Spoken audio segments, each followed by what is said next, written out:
Welcome to our explainer. We're going to tackle a question that pretty much stops most great ideas right in their tracks. Can you really, truly build a business from nothing? We're talking zero cash, zero funding, just you and an idea. Well, the answer might surprise you, but it's a huge yes. And to prove it, we're not going to bore you with theories. No, we're diving into a real-life story about how one teenager with no money and zero connections built a killer company before he was even old enough to vote. His journey from his grandma's kitchen to the shelves of national supermarkets gives us this powerful, practical blueprint for anyone looking to build something from scratch. This isn't just some feel-good story, it's a playbook. All right, let's get into it. So here's how we're going to break this down. First up, we'll get into the story of the Zero Rupee startup.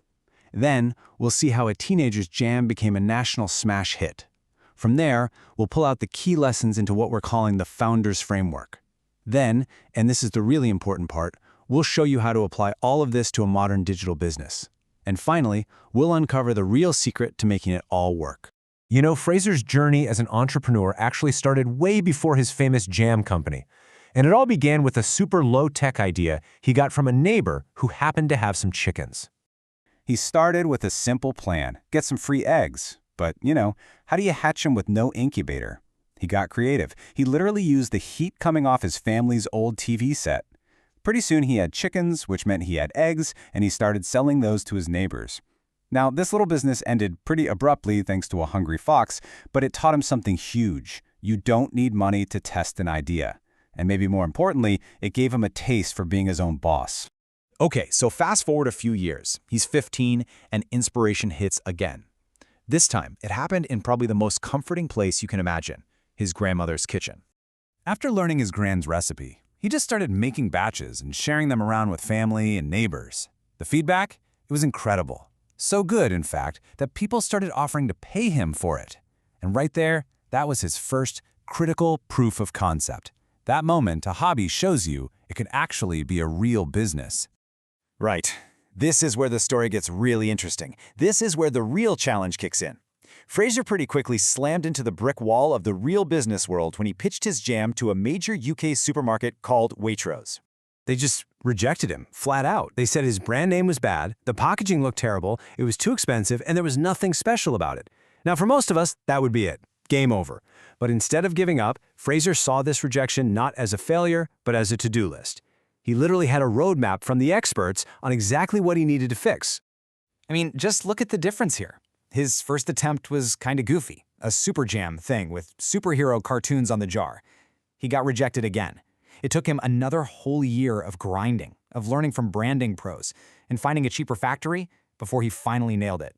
He simplified his whole message down to one powerful, unique promise: 100% fruit. That clarity, that was the breakthrough he'd been fighting for. Okay, let's just pause this story here for a second, because Fraser's journey isn't just inspiring, it's a practical framework.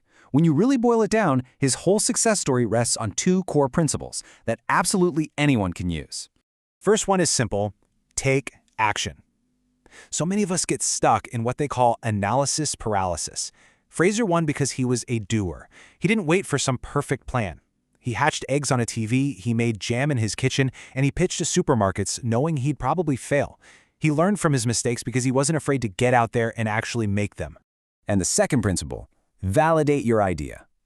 Look, Fraser didn't go and rent a whole factory until he knew for a fact that people loved his jam enough to pull out their wallets. He tested his concept on his neighbors first. That simple step confirmed people wanted his product, and it probably saved him from a massive, expensive failure. Think about it. How can you test your idea on a small scale before you go all in? All right, so we've got our two principles: take action and validate your idea. But how does that apply to someone starting a business right now, today, with no money in this digital world? So let's use a modern example that fits this perfectly: a faceless YouTube channel. It requires nothing more than a computer and your time. And if you target a high-value niche, something like finance, for an international audience, you can seriously maximize how much you can earn from ad revenue. It's basically the digital version of Fraser selling eggs to his neighbors. And here's the best part. Every single step you see on this screen can be done for free. You can use a tool like Namelix to come up with a cool channel name. You can use ChatGPT to help you write your scripts. You can even get unlimited free video clips from sites like Pexels. The barrier to entry isn't money. It is, for all practical purposes, zero. So whether you're making jam or you're making YouTube videos, let's be real, the path from 0 to 1 is never easy. But here's the amazing thing for you. Right now, the barrier to just getting started has never, ever been lower in human history. You know, the world is absolutely swimming in brilliant ideas. What's actually rare is the persistence, the commitment to see an idea all the way through the rejections and the setbacks, just like Fraser did. That is the exact amount of money you need to invest to take the very first step on your own journey. Not a single rupee, not a single dollar. Zero. So you've got the blueprint. You've seen the proof. The only thing standing between you and your first venture is the decision to just begin. The real question is, what will you start? Thanks for tuning in.